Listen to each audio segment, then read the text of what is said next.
اگر یہ ٹکڑا صحیح ہے تو سارا بدن صحیح، اگر یہ فاسد ہے، غلط ہے، تو سارا جسم فاسد۔ تو 3 دفعہ آپ صلی اللہ علیہ وسلم نے ارشاد فرمایا، اس کا مفہوم ہے کہ خبردار وہ دل ہے، خبردار وہ دل ہے، خبردار وہ دل ہے۔ دل پورے جسم کا بادشاہ ہے۔ ظاہر میں دل کے اندر خون ہے، جب وہ دھڑکتا ہے تو پورے بدن کو خون ملتا ہے۔ خون کے اندر خوراک ہے، اس سے ہمارے جسم اور اعضاء سارے کام کرتے ہیں۔ جس عضو کو خون نہیں ملتا وہ کام چھوڑ جاتا ہے۔ آنکھ کو خوراک نہ ملے تو بینائی چلی جاتی ہے، دماغ کو نہ ملے دماغ کام چھوڑ جاتا ہے، کان کو نہ ملے، جس عضو کو خون نہ ملے تو وہ کام، اس کا کام رک جاتا ہے۔ اور حقیقت میں دل کے اندر اللہ پاک کے ذات عالی کا یقین ہے، اللہ پاک کی محبت، اللہ پاک کی عظمت، اللہ پاک کی بڑائی اور اللہ پاک سے ہونے کا یقین، اور اللہ کے علاوہ جتنی مخلوق ہے اس سے نہ ہونے یقین جتنا پختہ ہوگا، تو جو ہمارے بدن کے اعضاء ہیں یہ اللہ کے حکم کے پابند بن کر چلے گے۔ اس کو وہاں سے خوراک، آپ کی خوراک کیا ہے؟ وہ یقین ہے اللہ کی ذات عالی کا، اللہ کا وہ خوف ہے جس خوف سے یہ آنکھ جھک جاتی ہے حرام کو دیکھ کر، جس خوف سے زبان رک جاتی ہے حرام بولنے سے، غلط بولنے سے، جس خوراک سے، جس یقین سے کان بند ہو جاتے ہیں، وہ غلط نہیں سنتے، ہاتھ رک جاتے ہیں، پاؤں رک جاتے ہیں، وہ یقین اصل یہ اس دل کے خوراک ہے۔ اس لیے اللہ پاک نے انبیاء علیہ السلام کو دنیا میں جب مبعوث فرمایا تو جو سب سے پہلے محنت کی ہے نبیوں نے، وہ اس یقین کے محنت کی ہے کہ دل اللہ کا گھر ہے، اس گھر کو باقی مخلوق سے صاف کر دو۔ تو ظاہر میں اللہ پاک نے جو دنیا کا نقشہ بنایا ہے، ہر آدمی کسی نہ کسی شغل میں مشغول ہے اور روزانہ اس میں جاتا ہے، کام کرتا ہے، دیکھتا ہے، سنتا ہے، بولتا ہے، تو آہستہ آہستہ وہ نقشہ اس کے دل میں گھس جاتا ہے، اسے یہ یقین بن جاتا ہے کہ میری جو ضرورتیں ہیں یہ اسی نقشے کے ساتھ پیوست ہے۔ اگر یہ نقشہ ٹوٹ گیا تو راغب، اگر مسلمان ہے تو راغب تو ہے لیکن آگے زبان پہ لیکن کا لفظ آ جاتا ہے، تو اس لیکن کو یقین کو نکالنے کے لیے اللہ پاک نے نبیوں کا سلسلہ جاری فرمایا کہ انسانوں پہ محنت کرے کہ نقشے سے نہیں ہوتا، اللہ سے ہوتا ہے۔ نقشے سارے اللہ نے بنائے اور اللہ پاک کسی نے نہیں بنایا، وہ خود خالق ہے، اس کے ماں باپ نہیں ہے، اس کا خاندان نہیں ہے۔ اللہ نے فرمایا اپنے نبی سے ان سے کہہ دو قل هو اللہ احد، وہ اکیلا ہے، وہ بے نیاز ہے، سارے مخلوق کی ضرورتیں اسی سے پوری ہوتی ہیں اور اس کو کسی کی ضرورت نہیں ہے۔ وہ جو چاہتا ہے اپنی مرضی سے کرتا ہے، اس کے ارادے کا نام وجود ہے، اور باقی ساری دنیا کے مخلوق وہ جو چاہے، لیکن اللہ کی چاہت نہ ہو تو یہ سارے مخلوق اپنی چاہت میں تک جائے، ختم ہو جائے، مٹ جائے اور ان کی چاہت پوری نہ ہو۔ یہ یقین ہمارے دل میں پیوست ہو جائے۔ اس لیے اللہ پاک نے انبیاء علیہ السلام کے واقعات قرآن پاک میں اس لیے بیان فرمائے ہمارے سامنے قرآن میں کہ ہمارا یقین اس پہ بن جائے کہ نفس سے نہیں ہوتا، کرنے والا اللہ ہے۔ اپنے اسباب کا یقین، جس دکان میں میں بیٹھا ہوں جہاں سے میری ضرورتیں پوری ہوتی نظر آ رہی ہے، اس دکان کا یقین میرے دل سے نکل جائے۔ جس دفتر میں میں ملازم ہوں، جہاں میں نوکری کرتا ہوں اور مجھے 1 تاریخ کو تنخواہ ملتی ہے اور اس تنخواہ سے میری ضرورتیں پوری ہوتی ہوئی نظر آتی ہے، اس کا یقین دل سے نکل جائے کہ یہاں سے نہیں ہوتا. جہاں میں دیہڑی مزدوری کرتا ہوں اور میں 1000-1200 روپے کماتا ہوں اور اس سے میرے گھر کی ضرورتیں پوری ہوتی نظر آ رہی ہے تو اس دیہڑی مزدوری کا یقین میرے دل سے نکل جائے. یہاں سے نہیں ہوتا. کرنے والا کون ہے؟ اللہ ہے. وہ جو غیبی نظام ہے اس کا یقین پختہ ہو جائے. وہ مثال کے طور پر کسی نے بیان کیا کہ یہ جو دیہات کے لوگ ہوتے ہیں تو سیدھا سادہ ہوتے ہیں. ایک دیہاتی آیا شہر میں اور شہر میں بازار سے گزر آیا تو وہاں دیکھا کہ ایک نلکا ہے, پانی کا ٹیپ ہے, وہ لوگ اس کو کھولتے ہیں, اس سے پانی پیتے ہیں. کہ ہمارے گاؤں میں تو پانی کا بڑا مسئلہ ہے, یہ تو عجیب نلکا ہے, یہاں پہ لوگ آ رہے ہیں, نلکا کھول رہے, پانی پی رہے. تو کسی سے پوچھے بھائی یہ نلکا کہاں ملتا ہے؟ تو کسی نے ہارڈ ویئر کا دکان بتا دی وہاں سے ملتا ہے. اور وہاں سے گیا 100-150 کا نلکا خریدا اور شام کو گھر پہنچ گیا, بستی میں اعلان کیا بھائی ہمارے گاؤں کے پانی کا مسئلہ حل ہو گیا. اب دیوار میں وہاں پر اس نے نلکا لگا لیا, نلکا کھل رہا ہے اور وہاں پہ پانی نہیں آ رہا. کہتے خدا کی قسم میں نے وہیں پر دیکھا تھا, سارے لوگ وہاں سے پی رہے تھے. کسی سمجھدار آدمی نے بتایا کہ بھائی آپ نے باہر نلکا دیکھا ہے, نلکے میں کمال نہیں ہے, دیوار کے اندر ایک ٹیپ لگا تھا, وہ پائپ پیچھے وہاں ایک کنواں تھا, وہاں پہ مشین لگی ہے, پھر اس کا کنیکشن بجلی کے ساتھ ہے. بجلی کا بٹن دبایا تو موٹر چل پڑا اور وہاں سے پیپ میں پانی آپ کو ٹوٹی میں نظر آ گیا. تو جو غیب کا نظام ہے اللہ پاک کا وہ ہمیں نظر نہیں آ رہا.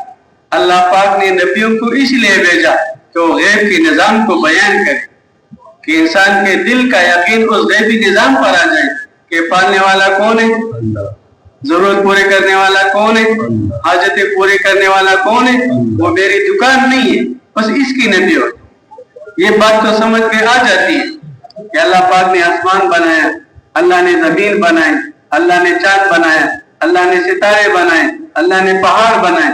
یہ سمجھ میں نہیں آ رہا میرے کہ دکان سے نہیں ہوتا, پیسے سے نہیں ہوتا, تجارت سے نہیں ہوتا, کارخانے سے نہیں ہوتا, مزدوری سے نہیں ہوتا, کرنے والا اللہ ہے. یہ بات سمجھ میں نہیں آتی. اس میں ہماری کمزوری. ایمانیات پوری دین کی بنیاد ہے. نماز مضبوط ہو جائے, نماز کے اندر توجہ اللہ کی طرف ہو جائے, روزہ ہمارا ٹھیک ہو جائے, حج ہمارا ٹھیک ہو جائے, اخلاق ہمارے ٹھیک ہو جائے, اس کی بنیادی کیا ہے؟ وہ ایمانیات ہے. آمنت باللہ وملائکتہ وکتبہ ورسلہ والیوم الآخر والقدر خیر وشر من اللہ تعالی والبعث بعد الموت. یہ 7 ایمانیات یہ پوری دین کی بنیادیں اور بنیاد نظر نہیں آتی. ہمارا یہ جو مرکز ہے اس کے نیچے تہخانے والا منزل ہے, اس کا نیچے زمین پہ 1 فٹ اونچائی کا موٹائی کا ڈبل سریا ایک چھت نیچے پڑا. کیوں کہ انجینئر نے کہا کہ بھائی اگر آپ ایسی بلڈنگ بنائیں گے یہ اندر گھس جائے گا, مٹی کمزور ہے, تو ایک تہ وہاں بھی ڈال دو. اب وہ نظر نہیں ہے, وہ دب گیا ہے. دنیا کے اندر عمارتیں بن گئی 100 منزلہ, 200 منزلہ, 300 منزلہ. اب وہ جو اوپر منزل ہمیں نظر آ رہے ہیں لیکن اس کی جو بنیادی ہے اس میں کتنا سریا استعمال ہوا ہے, کتنا سیمنٹ استعمال ہو گیا, کتنی مضبوطی سے اس کو لگایا گیا ہے وہ نظر نہیں آتا. تو دل اندر ہے اور باہر نماز ہے. دل اندر ہے, روزہ باہر ہے, اخلاق باہر ہے, آنکھیں باہر ہے, زبان باہر ہے, یہ نظر آتی ہے. یہ ٹھیک استعمال ہو جائے اس کے لیے اللہ کی ذاتیت کا جو یقین ہے, اللہ کی جو محبت ہے, اللہ کی جو عظمت ہے, اللہ کی جو بڑائی ہے, اللہ کے ہونے کا جو یقین ہے, مخلوق کی جو نفی ہے وہ دل کے اندر ہو جائے. اس کے لیے اللہ پاک نے نبیوں کے واقعات کو بیان کیا قرآن میں کھول کھول کر, تاکہ سب کے سامنے بات ہو جائے کہ مخلوق اللہ کی پابند ہے, اس کے اپنی کوئی مرضی نہیں ہے. دکان کسی کو نفع نہیں دے سکتی, تجارت سے کسی کو نفع نہیں ملتا, کارخانے سے کسی کی ضرورتیں پوری نہیں ہوتی, دیہڑی مزدوری سے کسی کا کچھ نہیں بھی ہوتا. کیوں کہ اللہ پاک اگر نہیں چاہیں گے تو یہ مخلوق کچھ بھی نہیں کر سکیں گے. تو موسیٰ علیہ السلام سے اللہ پاک نے فرمایا, اے موسیٰ تیرے دائیں ہاتھ میں کیا ہے؟ تو عرض کر اللہ پاک یہ میری عصا ہے، میری لاٹھی، اور خود ہی کچھ 2-4 فائدے بھی بتا دیے. اس سے میں ٹیک لگاتا ہوں، اس سے میں پتے جاڑتا ہوں، اور بھی اس میں بہت سارے کام ہیں. تو اللہ پاک نے فرمایا کہ آپ اس عصا کو پھینک دو. تو کیا خیر، اس میں کتنا وقت لگ گیا اسے اژدہا بن گیا؟ کچھ گھنٹے لگ گئے، کچھ دن لگ گئی، کچھ مہینے لگ گئی. بس جیسی وہ عصا وہ ہاتھ سے زمین پر پہنچتی ہی اسے بہت بڑا اژدہا بن گیا. یہ کرنے والا کون ہے؟ اللہ. یہ لاٹھی نہیں ہے. پھر اللہ پکڑو تو پکڑتی اس میں کتنا وقت ہے کہ واپس لاٹھی بن جائے؟ اللہ ہے. بس آنکھ جھپکنے میں لاٹھی سے اژدہا اور اژدہا سے لاٹھی بن گیا. اللہ نے قیامت تک انسانوں کو بتا دیا کہ اسباب کے اندر مت پھنسو. تمہارے ہاتھ میں جو چیزیں ہیں یہ میری مرضی کے مطابق استعمال ہوگی، تمہاری مرضی نہیں چلے گی. دکان سے وہ نہیں ہوگا جو تم چاہتے ہو. تمہاری جیب کے اندر جو پیسے پڑے ہیں اس سے وہ نہیں ہوگا جو تم چاہتے ہو، اس سے وہ ہوگا جو میں چاہتا ہوں. اللہ کی چاہت پوری ہوگی، تمہاری چاہتیں پوری نہیں ہوں گی. اس لیے سب سے پہلے تم کیا کرو کہ اللہ کی چاہت کو پورا کرو. اللہ مجھ سے کیا چاہتے ہیں؟ اللہ مجھ سے یہ چاہتے ہیں میری محبت کو اپنے دل میں پہلے ڈالو. بس سب کچھ کو قربان کرو، میری محبت کو قربان نہ کرو. کتنے ڈالو؟ جیسے ابراہیم علیہ السلام بکریاں چرا رہے تو امتحان کے لیے جو فرشتہ آیا تھا تو اب اس نے آواز سنی، سبحان اللہ. متوجہ ہو گئی، میرے رب کی آواز، میرے خالق مالک کی آواز کہاں سے آ گئی؟ یہ وہ محبت ہے، اس کو پہلے دل میں ڈالو. میرے اللہ کی آواز کہاں سے آئی؟ میرے اللہ کا نام کہاں سے آ گیا؟ وہ دیکھا ہے کہا یہ سبحان اللہ آپ نے کہہ دیا، جی ایک دفعہ پھر کہہ دو. اچھا تو آپ مجھے کیا دیں گے؟ کہتے میرے آدھا جو ریوڑ ہے، آدھی بکری تمہاری ہوئے. اب اللہ ہی جانتا ہے وہ کتنی بکریاں تھی. 2 تو نہیں تھی، لیکن میں نے کسی عالم سے نہیں سنا کتنی بکریاں تھی. جتنی بھی تھی آدھا ریوڑ دے دیا. اب ایک دفعہ پھر کہو اب کیا دو گے؟ کہ باقی آدھی یہ بھی تیرے ہو گئی. اب پھر کہہ دو اب کیا دو گے؟ کہ تو ان بکریوں کو پالنے کے لیے غلام رکھے گا تو میں تمہارا غلام بن جاؤں گا، میں بکرے چراؤں گا تو تم میرے سامنے کیا کرو؟ میرے رب کا نام لیا کرو. بس یہ محبت ہمارے دل میں آئی. حضور پاک صلی اللہ علیہ وسلم اپنے گھر میں ازواج مطہرات کے گھر میں کسی گھر میں ہوتے تھے اور ان سے باتیں کرتے، اور جیسے ہی مسجد سے اللہ اکبر اذان کی آواز آ جاتی، اللہ نے مجھے پکارا ہے. تو فرماتے ہیں ازواج مطہرات کہ آپ صلی اللہ علیہ وسلم ایسے ہو جاتے جیسے ہمیں جانتا ہی نہیں، سیدھے مسجد کی طرف. کس کی آواز آئی؟ اب ہمارا کیا حال ہے؟ جتنا میں خود بیٹھا ہوں کے ساتھ، ہر آدمی اپنے آپ کو دیکھے. میرا کیا حال کہ جب زور کی اذان ہو جاتی ہے تو کیا خیال ہے میں دکان کو چھوڑ کے بھاگ جاتا ہوں، میرے ہاتھ سے پن گر جاتا ہے، میرے ہاتھ سے ہتھوڑا گر جاتا ہے، میں دفتر کو چھوڑ جاتا ہوں، میں بھائیوں کو چھوڑ جاتا ہوں، میں بیوی بچوں کو چھوڑ جاتا ہوں، میں اپنی مجلس کو چھوڑتا ہوں، باپ کی مسجد میں جاتا ہوں. کس نے مجھے پکارا؟ میرے رب نے مجھے پکارا ہے. اور کس نے پکارا ہے کہ یہاں آ جاؤ کامیابی لے لو. تمہاری دکان میں تمہیں کامیابی نہیں ملے گی، خوشیاں نہیں ملے گی، راحتیں نہیں ملے گی، عزتیں نہیں ملیں گی. یہ یہاں ملتی ہیں، میرے گھر میں آ جاؤ. تم غلط جگہ گئے ہو، وہ دینے کی جگہ نہیں ہے. دینے کی جگہ یہ ہے تمہارے مسکینوں کے لیے، غریبوں کے لیے، بھیک منگوں کے لیے. میں نے اپنا گھر بنایا، میرے گھر میں آ جاؤ، کامیابی یہاں سے لے لو. تو ہم میں سے کتنے ہیں جو اللہ اکبر بھی لبیک کہتے ہوئے جاتے ہیں؟ فجر ہے، ظہر ہے، عصر ہے، مغرب ہے. مدینہ منورہ میں قبیلہ بنو سلمہ مسجد سے بہت دور، اب پتہ نہیں آواز سنائی دیتی تھی یا نہیں دیتی تھی. وہاں سے صحابی پیدل چل کے آ رہے، گڑیاں نہیں تھی کہ ٹائم معلوم ہے.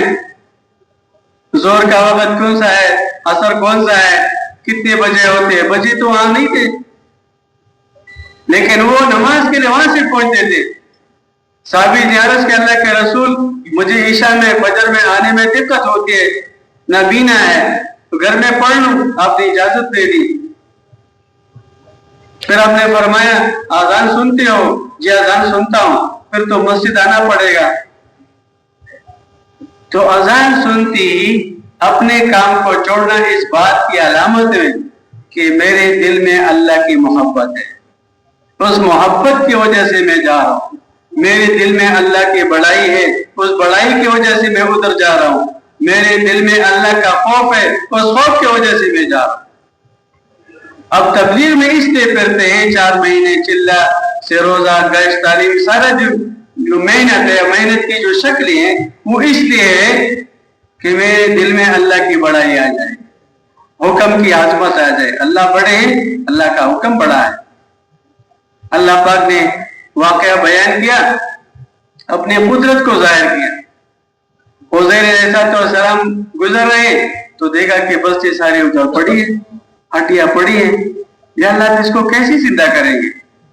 یقین بنانے کے لیے, یقین اور پختہ ہو جائے. ان کی یقین نہیں تھا, پختہ ہو جائے. تو اللہ پاک نے اس کو 100 سال کے لیے موت دے دی. جو گدھا تھا وہ بھی مر گیا, گل سر کے سارا ختم ہو گیا. جو کھانا تھا وہ پڑا رہا, پینا تھا وہ پڑا رہا. 100 سال بعد اللہ پاک نے جگایا. تو اللہ نے فرمایا کہ کتنا وہ گزر گیا کہ اللہ ایک دن یا دن کا کچھ حصہ. اللہ نے فرمایا 100 سال گزر گئے. پھر اللہ نے فرمایا کہ اپنے گدھے کو دیکھو. دل میں تو یہ دن اللہ کیسے زندہ کرتے, کیسے کرتے, اس کے لیے اللہ پاک نے سارا. اور مجھے آپ کو بتانے کے لیے کہ یقین اللہ کی ذات کرنے والا کون ہے؟ اللہ ہے. تو گدھے کو دیکھو, وہ ہڈیاں پڑی آپس میں جڑ گئی, گوشت بہت سارا وہ ذرے بن گئے تھے, آتے رہے لپٹتے رہے, چمڑا بھی آ گیا اور گدھے کے منہ سے آواز نکلی اور زندہ ہو گیا. کس نے کیا؟ اللہ نے کیا. تو سارے کام کون کرتا ہے؟ اللہ ہی کرتا ہے. میں نے فرمایا اپنے کانے کو دیکھو. 100 سال کی موسم برسات گزر چکے ہیں. 100 موسم برسات, 100 سردیاں, 100 گرمیاں. زیادہ سردی سے بھی چیزیں خراب ہو جاتی ہیں اور زیادہ گرمی سے بھی خراب ہو جاتی ہیں. گرمیاں بھی گزر گئی, سردیاں بھی گزر گئی. کھانا بھی ٹھیک پڑا ہے 100 سال کے بعد, کوئی فرج نہیں ہے. اور پینا بھی, پینے کی چیز ہے, کھانے کی چیز ہے, ساری درست پڑی ہے. یہ اللہ دکھا رہے ہیں کرنے والا کون ہے؟ میں ہوں اور کوئی نہیں ہے. اللہ کے قدرتوں کو بیان کرنا تاکہ ہمارے دل میں یہ بیٹھ جائے کہ کرنے والا اللہ ہے. کہ اللہ فرماتے ہیں کہ آپ باغ میں میوے کو دیکھو, ان کے ذائقے دیکھو, چکھ لو. کس نے اس کے ذائقے بدل دیے؟ اللہ نے کیے. کبھی اللہ فرماتے ہیں کہ تم اپنے باغ کو ایک پانی سے سیراب کرتے ہو. ٹیوب ویل کا پانی ہے, چشمے کا پانی ہے, بارش کا پانی ہے, ندی نالی کا پانی ہے, ایک ہی پانی ہے, سفید پانی ہے. اور پانی پی لیا تو باغ کے اندر کتنے قسم کے درخت ہے, پودے ہیں, اناج ہے, سبزیاں ہیں. مرچ کے اندر اس کے پانی کا ذائقہ کس نے بدل دیا؟ اور ٹماٹر میں, آلو میں, پیاز میں, کدو میں, کریلے میں کتنے دیکھو آپ, میوے کتنے ہیں, سبزیاں کتنی ہیں, پھل کتنے ہیں, سب میں اسی پانی کا ذائقہ کون بدلتا ہے؟ اللہ ہی کرتا ہے. بیج پاڑنے والا, زمین پاڑنے والا کون ہے؟ اللہ ہے. اس کے اندر تنا لگانے والا کون ہے؟ اللہ ہے. شاخ نکالنے والا کون ہے؟ اللہ ہے. اللہ قدرت سے کرتا ہے. ہمارا پورا جسم یہ اللہ پاک کی نظر میں ہے. اللہ کا علم وسیع ہے, اللہ کی قدرت وسیع ہے, اللہ قادر ذات ہے. یہ بیان کریں گے روزانہ. تو ہمارے بڑے کہتے ہیں اثر سے عشاء 2.5 گھنٹے دے دو. تو 2.5 گھنٹے کس لیے ہے؟ وہ اسی لیے ہے کہ اس میں ایک ایک مسلمان کے پاس بیٹھ کے بیٹھک میں تنہائی میں اللہ کی بڑائی کو بیان کرو, اللہ سے ہونے کو بیان کرو. کرنے والا اللہ ہے, اسباب سے نہیں ہوتا, اللہ ہی کرتے ہیں. کون اللہ؟ جس نے آسمان کو اٹھایا, زمین کو پھیلایا, بارش کو برسایا, پہاڑ کو جمایا. وہ اللہ جس نے ہمارے آنکھ پہ بینائی ڈال دی. جس نے ہمارے دماغ میں سوچ کی قوت ڈال دی، ہمارے ذہن سے مخلوق کا یقین نکل جائے۔ ہم مخلوق کو روزانہ بولتے ہیں، ابھی موبائل پہ بولتے بھائی چائنا نے یہ بنایا، امریکہ نے یہ بنایا۔ تو بھائی جس چائنیز نے یہ مشین بنائی ہے اس کو کس نے پیدا کیا؟ اس کو دماغ کس نے دیے؟ اس دماغ میں یہ سوچ کہاں سے آتا ہے؟ اس کے آنکھیں کس نے بنائی ہے؟ اس کا زبان کس نے بنایا؟ اس کے ہاتھ کس نے بنائے؟ اس کے پٹے کس نے بنائے؟ اس کے ہڈی کس نے بنائے؟ اگر اللہ پاک جل شانہ اسی آدمی کے دماغ کا ایک رگ بند کر دے تو 2 منٹ کے بعد یہ آدمی کیا وہ پاگل ہو، اپنے کپڑے پاڑ دے اور گالیاں بکنے لگے، پتھر مارنے لگے۔ یہ وہی انسان ہے جو 2 منٹ پہلے ایک انجینئر تھا بڑا اور 2 منٹ کے بعد وہ پاگل آدمی ہے۔ اس کا دل رک جائے تو 2 منٹ میں جان نکل جائے، اس کے کان بند ہو جائے تو ساری دنیا کے ڈاکٹر اس پہ سنوائی نہیں ڈال سکتے، سماعت کی قوت نہیں دے سکتے۔ اگر اللہ پاک اس کی نظر کو ختم کر دے تو ساری دنیا کے ڈاکٹر فیل ہو جائے، اس کو نظر ہی نہ ملے۔ اس کے زبان کا ذائقہ ختم ہو جائے تو ساری دنیا والے واپس نہیں دے سکتے۔ اس کی زبان کی گویائی ختم ہو جائے تو ساری دنیا والے واپس اس کو گویا کر نہیں سکتے، بول نہیں سکتے۔ اس کے جوڑ کام توڑ دے تو ایسے ایک لکڑی بن جائے سارے جسم۔ تو یہ سارے کے سارے مخلوق ہیں، اس مخلوق سے کچھ نہیں ہوتا۔ تو 2.5 گھنٹے میں روزانہ لوگوں کے پاس بیٹھ کر اللہ کو بیان کرنا، قبر آخرت کی زندگی کو بیان کرنا، جنت دوزخ کو بیان کرنا۔ ہمارا ایک ساتھی جنت بیان کر رہا تھا تو سامنے 2-4 بوڑھے بیٹھے تھے، تو اس نے کہا جنت میں ایسے محلات ہوں گے، ایسے حوریں ہوں گے، ایک حور کے ساتھ 70 ساتھ آپ معانقہ کریں گے، پھر دوسرے کے ساتھ۔ تو تھوڑی دیر کے بعد بابا اٹھے، امیر صاحب یہ سچ ہے، یہ ملیں گے؟ یہ کیا بات ہے؟ یہ اس لیے ہے کہ ہم نے روزانہ جنت کو کبھی بیان نہیں کیا۔ آپ صلی اللہ علیہ وسلم جنت بیان فرما رہے تھے، ایک صحابی کی چیخ نکل گئی اور وہ فوت ہو گئی۔ تو آپ نے ارشاد فرمایا اس کے مفہوم میں جنت کے شوق نے اس آدمی کو مروا دیا۔ کبھی یہ مجلس ہمارے نہیں ہے کہ ہم جنت کو سنیں۔ جہنم کو بیان کیا تو صحابی فوت ہو گئی، تو جہنم کے خوف نے اس آدمی کو مروا دیا۔ بڑے بڑے انگارے، بڑے بڑے سام، بڑے بڑے فرشتے، بڑے بڑے گرس سے مارتے رہیں گے، تو میرا کیا حال ہوگا؟ جنت کے مزے ہوں گے تو اس وقت اللہ پاک کا دیدار بھی ہو، انبیاء علیہ السلام کے ساتھ اٹھک بیٹھک بھی ہو۔ تو ان کو بیان کرنا کہ ہمارے دل کے اندر شوق پیدا ہو جائے، آخرت پہ جانے کا بھی شوق پیدا ہو جائے۔ کبھی موت کی باتیں ہوتی ہے تو آدمی کو ڈر لگتا ہے، یار میرا کیا ہوگا؟ اس لیے کہ آگے جو جنت ہے اس کی ہم نے تیاری نہیں کی ہے۔ جو آدمی اپنے نیا مکان بناتا ہے، آباد میں بنگلہ بن گیا اور یا کسی کچے گھر میں رہتا ہے، وہ کہتا ہے کب جاؤں گا؟ تو صحابہ کرام نے جنت میں پکے مکانات بنائے تھے اور مدینہ منورہ کے چھوٹے چھوٹے مکان تھے کچے، اس پہ خرچہ نہیں کیا تھا۔ اس لیے جب شہادت کے وقت کیا فرماتے تھے؟ فزت ورب الکعبہ، کعبے کے رب کی قسم میں کامیاب ہو گیا۔ وہ کامیابی کیا تھی؟ اس کو اپنا جنت نظر آ گیا۔ آپ صلی اللہ علیہ وسلم نے فرمایا کہ صحابی یہ بھوک کی وجہ سے چلا گیا، بھوک کی حالت میں چلا گیا۔ اللہ کے رسول آپ کو کیسے پتا چلا؟ فرمایا کہ میں نے دیکھا کہ جیسی جان نکل گئی تو جنت سے اس کے لیے آنچے آ گئے، تو بھوک پہ چلا گیا۔ اس سے وہ کامیابی نظر آ رہی کہ مجھے جنت کی خوشبو احد کے پہاڑ سے آ رہی ہے، جنت کی خوشبو وہاں سے آ رہی ہے۔ جنت کو بیان کیا تھا، جنت کے شوقین تھے، تو ہمارے یہاں مجلسوں میں یہ باتیں عام ہو جائے، اللہ کی بڑائی عام ہو جائے، جنت کی باتیں عام ہو جائے، دوزخ کی باتیں عام ہو جائے، حساب کتاب کی باتیں عام ہو جائیں کہ میں نے قبر میں جانا ہے، قبر میرے عمل کا صندوق ہے۔ اب مجھے صندوق میں میری چیزیں رکھی ہیں، اگر میں نے گلاب رکھے ہیں تو صندوق کھولوں گا تو گلاب ملیں گے، کانٹے رکھے تو کانٹے۔ تو اس میں کیا پڑا ہے؟ میرے سارے اعمال۔ اعمال کس چیز کے ہیں؟ ہمارے آنکھوں کا عمل دیکھنا، ہمارے کانوں کا عمل سننا، ہمارے ہاتھ کا، ہمارے پاؤں کا، ہمارے زبان کے۔ یہ 5 اعضاء جب ہم سوتے نہیں ہیں، جاگتے ہیں، تو یہ پانچوں اعضاء استعمال ہو رہے. زبان بولتی ہے، کان سنتے ہیں، آنکھ دیکھتی ہے، ہاتھ کام کرتے ہیں، پاؤں چلتے ہیں. فرشتے ان کو لکھتے ہیں. 2 فرشتے عصر کو آئے اور 2 فجر کو آئیں گے. 24 گھنٹے میں 4 پرچے ہمارے بنتے، 4 صفحے بھرتے اور وہ جمع ہوتے جا رہے اور یہ قبر میں سارے اعمال جمع ہو رہے. تو میرا بھائی، میری امی، میرے والد، میرے رشتہ دار، میرا پڑوسی، کوئی مسلمان وہ فوت ہو گیا اور اس کو ہم نے قبر میں رکھ دیا، تو وہ میں نے کہاں رکھ دیا؟ اس کے اعمال میں نے رکھ دیا. تو میرے اعمال وہاں پہنچ چکے ہیں. اگر وہ نیک اعمال ہے تو اس میں جنت کی خوشبو ہے، جنت کا بستر ہے، اور آگے کھڑکی کھل گئی اور اسے کہا جاتا ہے وہ تمہارا جنت ہے. اور وہاں سے ایک گھوڑ آیا اور اس نے گلے میں ہاتھ میں وہ ہار کو ہاتھ ڈال دیا اور 2 منٹ میں آگے قیامت کا میدان برپا ہو گیا. اور اگر یہ برے اعمال ہے تو ایسے وہ آگ کی لپٹے ہیں، وہ آگ کے انگارے ہیں، وہ اجدہی ہیں، وہ گروز بنا ہے، فرشتے اس کو مارتے رہتے ہیں.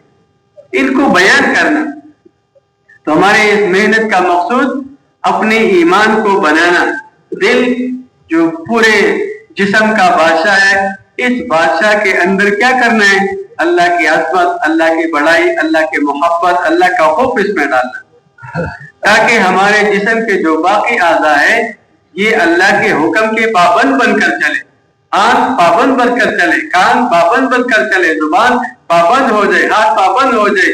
یہ پورا جسم گھر میں اللہ کے حکم کا پابند بن کر چلے، یہ دفتر میں پابند بن کر چلے، یہ کارخانے میں پابند بن کر چلے، یہ محلے میں رشتہ داروں کے ساتھ اور ہمسایوں کے ساتھ پابند بن کر چلے. وہ پابندی کب آئے گی؟ جب دل میں اللہ کے عزم، میرا اللہ مجھے دیکھ رہا ہے، میرا اللہ میری بات کو سنتا ہے، اللہ پاک کو میرے ہر عمل کی خبر ہے. یہ 3 باتیں، یہ 3 جو صفات ہیں امہات الصفات کہلاتی ہیں. یہ پختہ ہو جائے دل میں کہ اللہ پاک مجھے دیکھ رہا ہے، اس لیے میں عمل کر رہا ہوں، اللہ کے لیے کر رہا ہوں. اور میرے بھائی اور دوستو، محمد الرسول اللہ، ہمارے نبی صلی اللہ علیہ وسلم کے جو مبارک طریقے ہیں، سنت ہے، یہ ہمارے لیے ہے، کسی اور کے لیے نہیں ہے. میں اس نبی کا امتی ہوں، ایک زندگی لے کر آیا ہے کہ اللہ پاک نے فرمایا ان سے کہہ دو اگر تم میری محبت چاہتے ہو تو تم کیا کرو؟ میری نبی کی تابعداری کرو. تو نبی صلی اللہ علیہ وسلم، اللہ کی محبت کس میں چھپی ہوئی ہے؟ حضور کی تابعداری میں، حضور کی سنتوں میں چھپا ہوا ہے.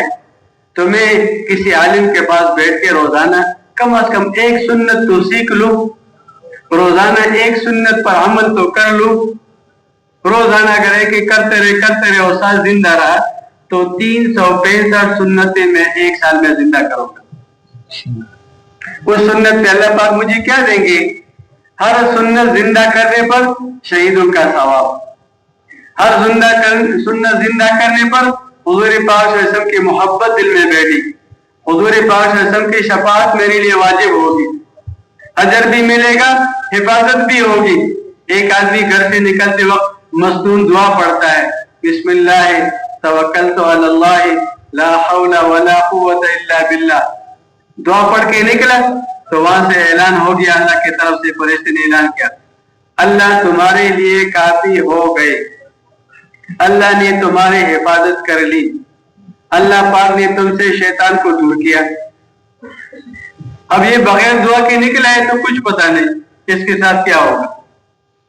اگلی دعا پڑھ لی، اللہم انی اعوذ بک من ان اضل او اضل او اضل او اضل او اظلم او اظلم او اجہل او یجہل علی. 8 باتوں سے اس کی حفاظت ہو گئی. مصنون دعا ہے. تو حضور پاک صلی اللہ علیہ وسلم کی ایک ایک دعا کو پڑھ کر اس کی زندگی میں لانا بھی ہے، یقین بھی اتارنا ہے، حق ہے، سچ ہے. اسی بھی اللہ پاک میرا کام بنائیں گے. کھانے کے لیے بیٹھ گئی اور بسم اللہ پڑھ لی تو ایک کا کھانا 2 کے لیے، 2 کا 4 کے لیے کافی ہو جائے گا. اور بسم اللہ نہیں پڑھی تو شیطان شامل ہو جاتا ہے تو کھانا کم پڑتا ہے. ہم اس وجہ سے نہیں پڑھیں گے کہ کھانا کم پڑے گا، سنت سمجھ کر بسم اللہ پڑھ کے ہم کھانا کھائیں گے. یہ میری نبی کی سنت ہے. نوالا گر گیا اور صاف کر کے واپس کھانے لگے تو ساتھ والے نے اشارہ کیا، یہ تو عجیب لوگ ہیں، برا مانتے ہیں. اللہ قربان جائے، صحابہ کرام سے عجیب لوگ تھے.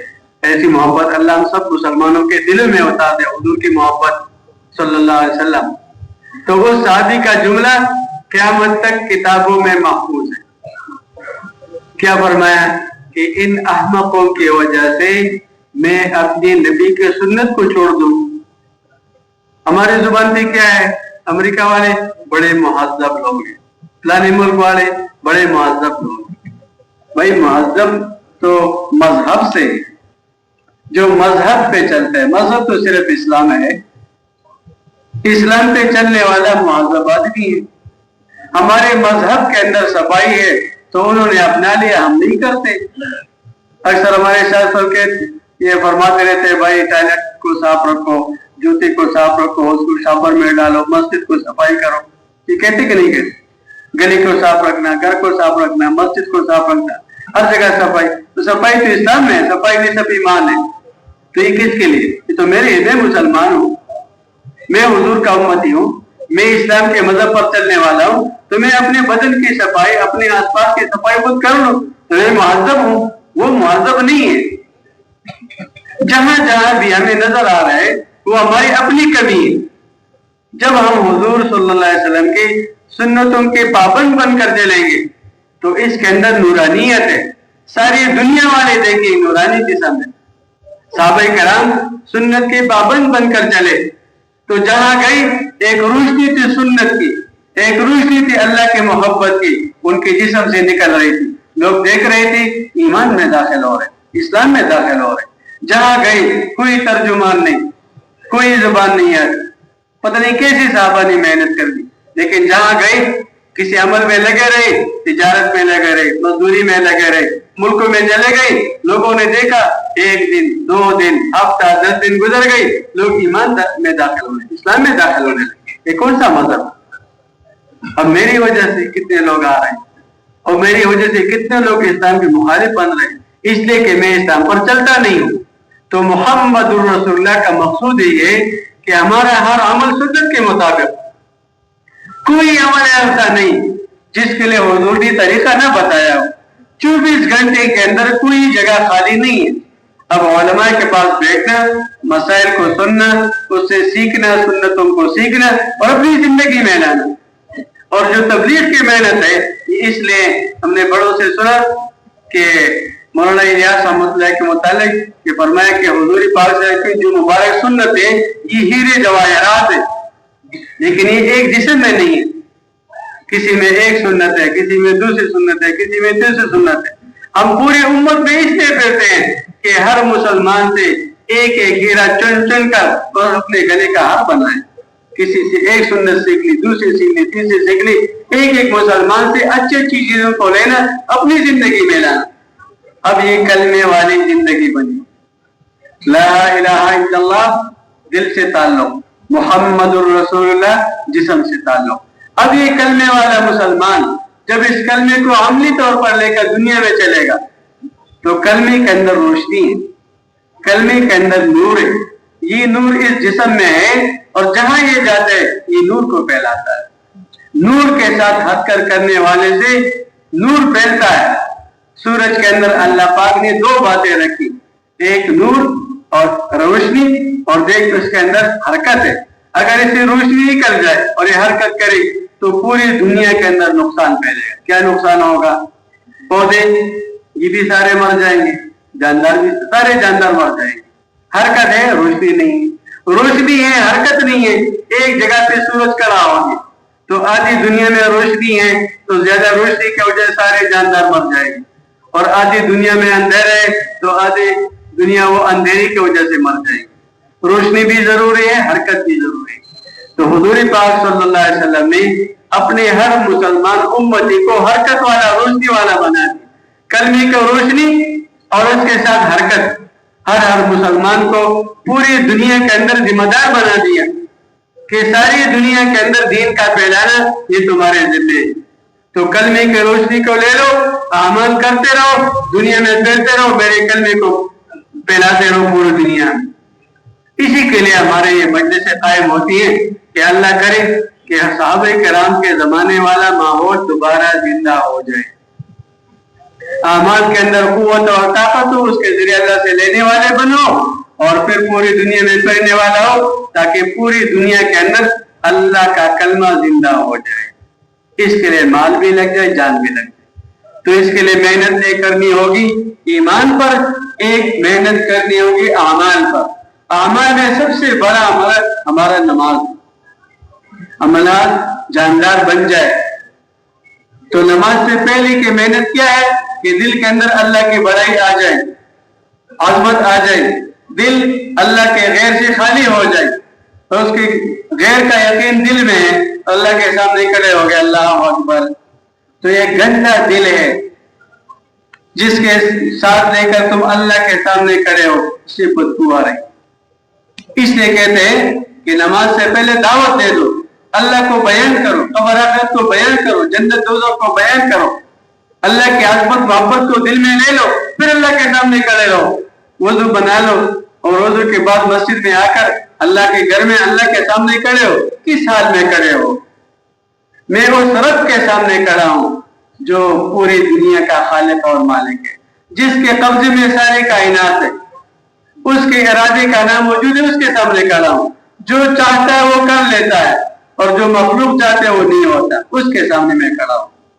اس کا ارادہ ہو جائے تو کام ہو جاتا ہے، اس کا ارادہ نہیں ہو تو ساری مخلوق کی چاہت پوری نہیں ہوتی، اس کے سامنے کھڑا ہوں۔ آسمانوں کا مالک، زمین کا مالک، پوری کائنات کا مالک، میری پوری جسم کا مالک وہی اللہ، اس کے سامنے کھڑا ہوں۔ میں اللہ کو اللہ کا کلام سنا رہا ہوں۔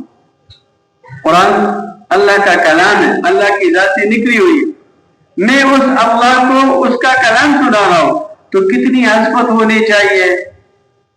دیکھو ہم قاری صاحب کے پیچھے کھڑے ہوتے ہیں تو ہمیں کتنا مزہ آتا ہے، تو بھائی یہ قرآن تجوید کے ساتھ، قرأت کے ساتھ پڑھنا یہ صرف قاری صاحب کا کام نہیں ہے، یہ تو ہر مسلمان کا کام ہے۔ تو ہم مسلمان روزانہ 15-20 منٹ فارغ کر کے قاری صاحب کے ساتھ بیٹھ جائیں اور اپنا فاتحہ اس کو سنا دیں، کمی بیشی سے دور ہو جائے، سورتیں جو ہم پڑھتے ہیں قرآن کے نماز میں وہ سنا دیں، پوری نماز سنا دیں، اتحیات سنا دیں، درود شریف سنا دیں، قنوت دعائے قنوت سنا دیں اس کو۔ اس میں کمی بیشی تو نہیں ہے، کہیں میری نماز میں غلطی تو نہیں ہے، کہ نماز تو ہو جائے گی لیکن اس نماز پر جو اللہ کے وعدے وہ وعدے پوری نہیں ہوں گے، جو انعامات ہیں انعامات میں کمی آئے گی، وہ نہیں ملیں گے۔ اس لیے کسی عالم کے پاس، قاری صاحب کے پاس بیٹھ کر قرآن کو سیکھنا، سیکھا ہوا قرآن وہ پھر اللہ کو سنانا، الحمدللہ رب العالمین، تو اللہ کی بڑائی دل میں ہو، الرحمن الرحیم، اللہ کی بڑائی دل میں ہو، ایاک نعبد و ایاک نستعین، میں اللہ کی مان کر چلتا ہوں، اللہ پاک میری ضرورتوں کو پوری کرتا ہے، یہ یقین کے ساتھ نماز پڑھیں گے۔ اہدنا الصراط المستقیم، مفتی زین العابدین صاحب رحمۃ اللہ علیہ فرماتے ہیں، یا اللہ مجھے انگلی سے پکڑ کر ہدایت کے راستے پر چلا دو۔ تو ایسے ہم بھیک مانگے ہوئے سوالی بن کر، بھیک مانگنے والے سے بن کر، میں عاجز ہوں، میں محتاج ہوں، یا اللہ مجھے ہدایت کے راستے پر چل، میں تو یہی چاہتا ہوں۔ تو قرآن اللہ کو سنانا، لمبی سورت پڑھ لینا، رکوع میں گئی، اب رکوع میں اللہ کے سامنے جھکنے کی مشق کرنا کہ میں ایک گنہگار بندہ ہوں، سارا دن اللہ پاک کی نافرمانی میں گزارا اور اللہ پاک کا کرم ہوا، میرے گناہوں کو چھپایا، مجھے توفیق دے دے اپنے گھر میں آنے کی، میں اس گھر کا قابل نہیں ہوں، یہ پاک صاف گھر ہے اور میں گندا ہوں، اور اللہ پاک نے میرے آنکھوں کے گناہوں کو چھپایا لوگوں سے، یہ ظاہر ہو جائے تو شاید کوئی بھی یہاں نہ ٹھہرے۔ جیسے علماء سے سنا ہے، آدمی ایک جملہ جھوٹ کا بولتا ہے تو اس کے منہ سے بدبو نکلتی ہے، وہ اتنی تیز بدبو ہے کہ فرشتے 2 میل دور چلے جاتے ہیں۔ غیبت کی بدبو کتنی ہوگی، چغلی کی بدبو کتنی ہوگی، نظر جو بدنظری ہے اس کی بدبو کتنی ہوگی، غیبت سننے کی بدبو کتنی ہوگی۔ تو کیا اگر یہ ظاہر ہو جائے تو ہم ایک دوسرے کو ماریں گے، ہمارے پاس تو کوئی بھی نہ ٹھہرے، کتنا بدبودار آدمی ہے، اس کے پاس کون بیٹھے۔ اللہ کا کرم ہے، اللہ بڑے مہربان ہے، اللہ پاک کون ہے؟ ستار الغیوب، غیوب کو چھپانے والا ہے، غفار الذنوب، گناہوں کو بخشنے والا ہے۔ اس نے میرے گناہوں کو چھپایا لوگوں سے، اس پہ پردہ ڈال دی اور مجھے آنے کی توفیق، آؤ میرے گھر میں آ جاؤ۔ تو جس اللہ نے بلایا اور اپنے سامنے کھڑا کیا، اب اس کے سامنے کھڑے ہونے کی ہم مشق کریں گے، اس کے سامنے قرآن پڑھنے کی مشق کریں گے، اس کے سامنے جھکنے کی مشق کریں گے، اس کے سامنے اس کی تسبیح پڑھنے کی مشق کریں گے، سجدے میں جائیں گے تو 100% یہ یقین ہو میں اللہ کے قدموں میں پڑا ہوں۔ میں اب سر کب اٹھاؤں گا؟ جب میں کان سے سنوں اے میرے بندے میں نے تیرے سارے گناہ معاف کر دیے۔ توجہ ہونی چاہیے، رونا اللہ کے سامنے، سبحان ربی الاعلی، سبحان ربی الاعلی، سبوح قدوس ربنا ورب الملائکۃ والروح۔ دعائیں سیکھنا، اللہم نقنی من الذنوب کما نقیت الثوب الابیض من الدنس۔ اللہ مجھے گناہوں سے صاف کر دو، روتے رہے کہ میں صاف ہو جاؤں۔ پھر اللہ پاک حاجتیں پوری کی دی اسی نماز پہ، اس پہ اللہ پاک نے وعدہ کیا تو ہم نماز کو بنانے کی محنت کریں۔ اللہ کے راستے میں جاتے ہیں، چلے میں 4 مہینے میں سے روزے میں ہمارے پاس کافی وقت ہوتا ہے، وہ لایانی میں گزر جاتا ہے، ادھر ادھر کی باتوں میں چلا جاتا۔ فجر کا بیان ہو گیا، مشورہ ختم ہو گیا، ناشتہ بھی ہو گیا، پھر کیا کہتے ہیں بھائی اب انفرادی عمل ہمارا بستر بن گیا۔ نہیں، بستر نہیں ہے بھائی، اب تو مسجد کے کونے میں کھڑے ہو جاؤ، اللہ اکبر، 2 رکعت کی نیت باندھ لو اور سورہ یاسین اللہ کو سنا دو، سبحان ربی العظیم۔ رکوع میں جائیں تو 20-25 مرتبہ پڑھ لو، 35 مرتبہ پڑھ لو۔ ہم نے عالم سے سنا کہ میں مفتی زینب الدین صاحب رحمۃ اللہ علیہ، وہ جب مشورے میں آتے تھے تو میں خدمت پہ ہوتا تھا، تو ایک دن میں اس کے پیچھے بیٹھا رہا، مفتی صاحب نماز پڑھ رہے تھے، اب مفتی صاحب رکوع میں چلے گئے تو میں آرام سے خود اپنے ساتھ پڑھ رہا، سبحان ربی العظیم، سبحان ربی العظیم، سبحان ربی العظیم۔ تو جب مفتی صاحب رکوع سے اٹھے، سمع اللہ لمن حمدہ، تو میں نے کبھی 21 مرتبہ، کبھی 23 مرتبہ میں سبحان ربی العظیم پڑھ لیتا۔ اب خود تو ہمیں کتنی پڑھنی چاہیے؟ پھر وہ سجدے میں تشریف لے جاتے، پھر میں پڑھتا، پھر وہی 21 مرتبہ 23 مرتبہ۔ پھر فرمایا کہ مفتی صاحب بیمار ہو گئے تو میں فیصل آباد میں پھر خدمت پہ چلا گیا، تو مفتی صاحب پھر نماز کے لیے کھڑے ہوئے، تو پھر میں نے سوچا کہ اب بیماری ہے تو اب کتنی مرتبہ پڑھتے ہیں؟ تو جب مفتی صاحب رکوع میں چلے گئے تو میں گنتا کبھی 14 مرتبہ 15 مرتبہ پھر میں پڑھتا۔